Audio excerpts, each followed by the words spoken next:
I watched the movie Mustang, which I'll be critiquing.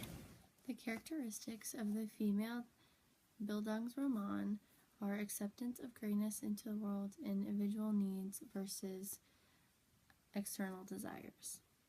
The five young girls, as the story goes on, begin to gain an acceptance of greatness into the world, especially with the older girls when the house becomes a wife factory, and when the older girls get married to the men they are clearly not interested in. I believe the director decided to include these characteristics to draw attention to their grandmas and society's expectations, which would have proper social skills and be able to do the cooking and cleaning. Birer tane bakalım tabaklara yaprakları serin. Ev bir anda içinden çıkamadığımız bir ev kadını fabrikası haline geldi. Birbirinizi öğretmeye gerek yok. Hepiniz aynı şekilde yapacaksınız. Tamam mı canlarım? Bak. The five young girls also struggled with their individual needs versus their external desires. Of course, their external desires by their community and family were to respect the Turkish social norms like maintaining their virginity until marriage, learning the proper ways to dress and act around others, and skills like cooking and cleaning. In contrast, their individual needs were to go out with boys, hang out with friends, and dress in a way that would have contrast to the social norms according to their family. I believe the director made these characteristics prominent to create an even greater void between the girls' and grandma's opinions on how to act.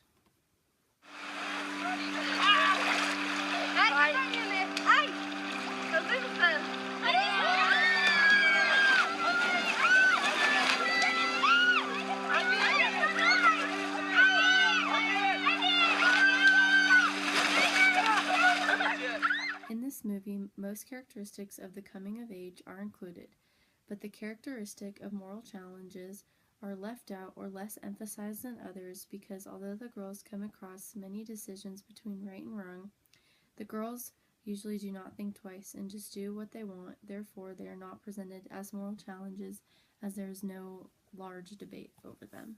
Okay, common experiences. One common experience the girls have is the role of their friends and peers. In the movie, their friends are always encouraging their rebellious behavior. Often when the girls do something against their grandma's wishes, it is because they are doing something with friends or engaging in inappropriate actions with boys. For example, when the girls sneaked out to go to the soccer game, it is because of their friend who knocked on the window and asked them to go. They would not have gone as they had lost hope since their uncle had said no.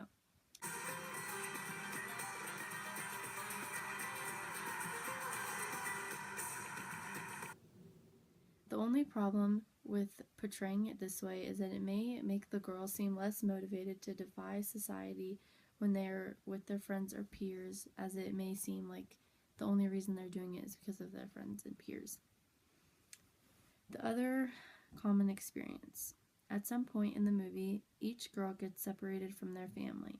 The first two get married off, the third one kills herself, and the last two run away to Istanbul. The last three are all defying acts of social norms of Turkish culture. These events also rip them of their psychological innocence as they are put out in the dangers of society. I do like the way the director used this common experience, but if the director showed how the loss of innocence affected the characters more, it could have been more powerful to their defying acts against society. Okay, reoccurring motives.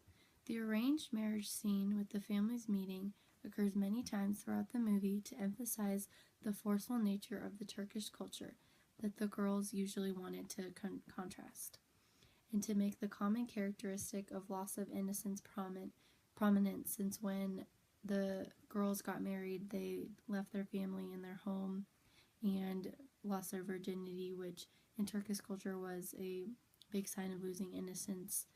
Therefore, the girls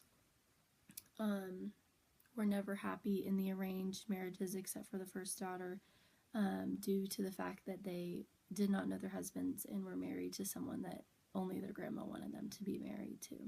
Oğlum Osman'a kızını Selma'yı istiyorum. Ne yapalım? Verdik gitti. Hayırlı olsun.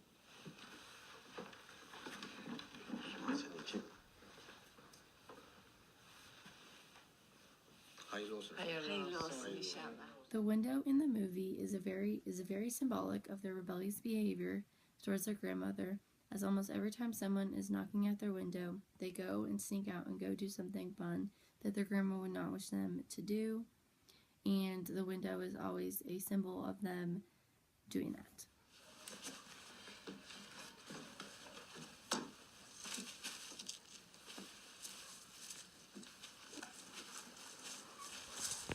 The costumes in the movie were very, very important to reflecting the moods of the characters. In the beginning of the film, they wear what they wanted, which consisted of bright colors, their school uniform, and many other things. But when they were under the control of their grandma, they were forced to wear long dark brown dresses covering most of their skin, which suggested the girls' mood towards their grandma and also the fact that they were feeling trapped within their grandma's house, as the dresses were very, very restricting and not cool as the girls would have considered them.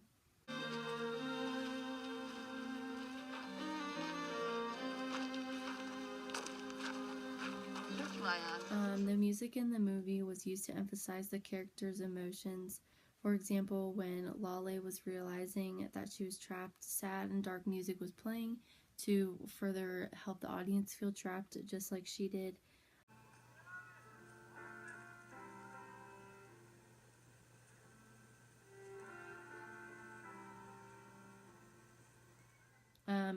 But when they were at the soccer game, there was uplifting and freeing music, since the characters were free of their family's rule, and that was reflecting the characters' mood to also help the audience feel the same mood that the characters do.